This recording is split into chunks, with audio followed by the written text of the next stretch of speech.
Hey everyone, how's it going? This is Adrian with another release for Avo. We're releasing 2.35 today, and we have a cool tiny UI feature that most people are waiting for and a lot of bug fixes, so let's get into it. So bottom up, broken non-poly belongs to, yes, we pushed some changes in the last release which broke like non-polymorphic searchable association. So we just left this tiny valid model class variable out of this block. So now that is fixed. Action text HTML broken from sanitization. Yep, so we fixed a security issue where we just sanitized some fields, but it seems that if you're using active text, you must turn it into a string first. So we did that and now it's working. Add method and params to link to method in the profile menu. So now when you're when you're adding links to your menus, you can add this method attribute and params and you can generate post links or destroy links to, if you want to like sign out people like that, if you don't want to have like regular get links and you want to protect people from that. So this fixes that. This enables you to do that. Next, action text broken. So actually I think this release is the same with this one, so nothing new here.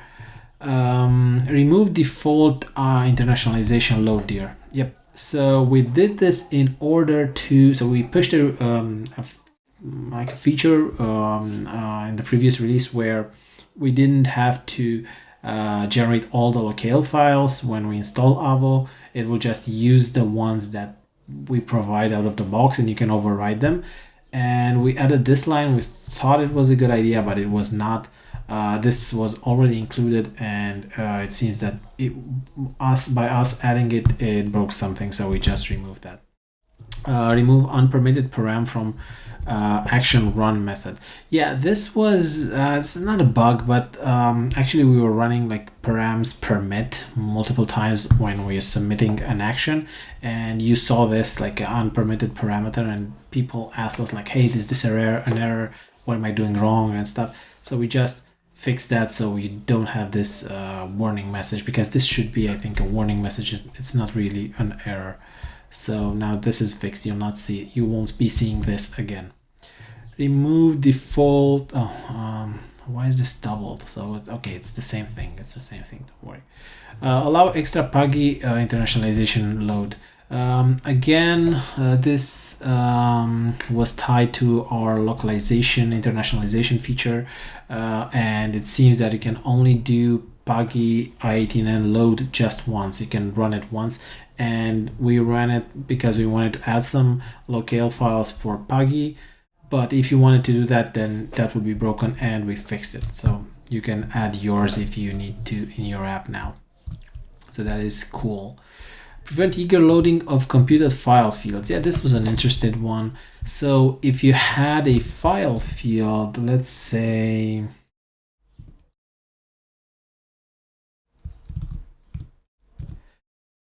yeah, this was an interesting one. So if you had a file field, let's say post resource, and we have this cover photo. Let me isolate this a little bit. So this cover photo, and you don't have it, let's say you didn't have it from your model, and you would do something like do model, and then you would just do something here. I don't know what it's, I think it's attachment new. If you wanted to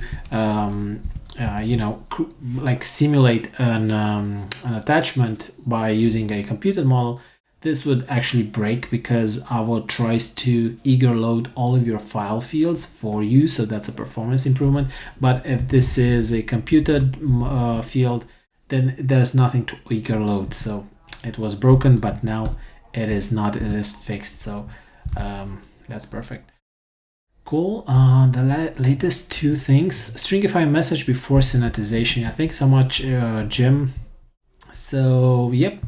Inside actions, if you wanted to send, I don't know what the use case is here, But if the message you were trying to send was like a symbol or it wasn't like a string, it would break something. But in the alerts, but now it's cast to a string, so it's all good.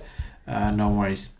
And this is something that some people have been waiting for. And thank you so much, Max, for suggesting and helping out with this feature.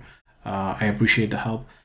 So this adds the ability to add fields in a row, so multiple fields in one row. So you know how we have like most fields like one row per field. Well, now you can add these like multiple fields per row, and how you do that is, let's say, use a resource. So first of all, you can't use it outside of a panel yet, so you can't do this, right?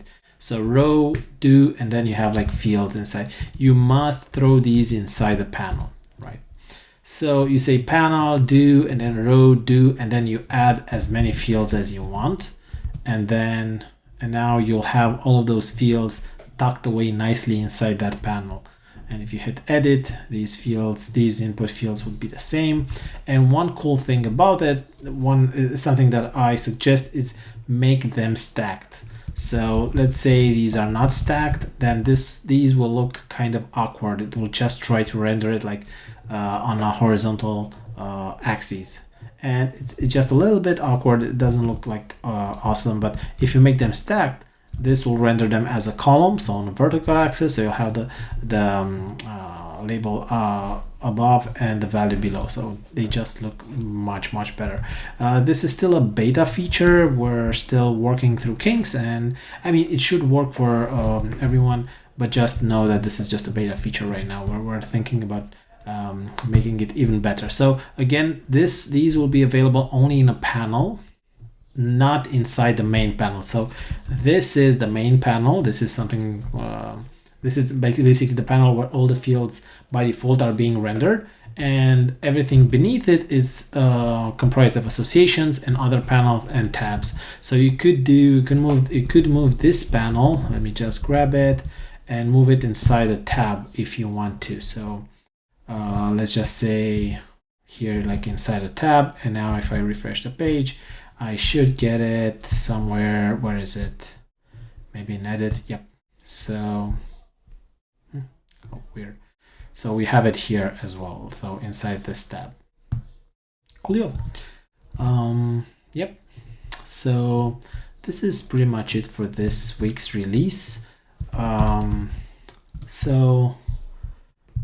Lucian has published a new short Ruby newsletter. Of course, yeah, we have new, I'll talk about this later, but there's an interesting summary. Like a lot of people created summaries about like the Stack Overflow survey, and this is really cool. You'll see how Ruby stacks up over the years. Jason Sweat announced a few more speakers. I'll be speaking as well at Sin City Ruby next year. And we at Friendly announced one more speaker, Ayush. He's awesome. He will present about Turbo Native, like using Turbo Native to make hybrid apps that don't suck. And personally, I cannot wait to listen to his talk. So yeah, this is gonna be cool. What else? Yep, Yaro is preparing something cool. You might want to watch his last video. Amazing content again, but definitely check out and subscribe. And if you guys didn't know, we started a new podcast, so the Friendly Show. I have 2 episodes up. We're just getting started. We don't know what we're doing. We hope it's just going to be better. So if you want to hear us ramble and talk to a few people, just check it out. What else? I think that's about it. So at Friendly RB, yes, we presented Ayush, and we will present another speaker that you might have heard about tomorrow. So it's going to be cool. We still have some sponsorship spots available if your company is building on Ruby. So we definitely would like to talk to you. Yeah, and I think that's about it for this week. Cool. Thank you for being an awesome community member, and I'll see you in the next one. Bye.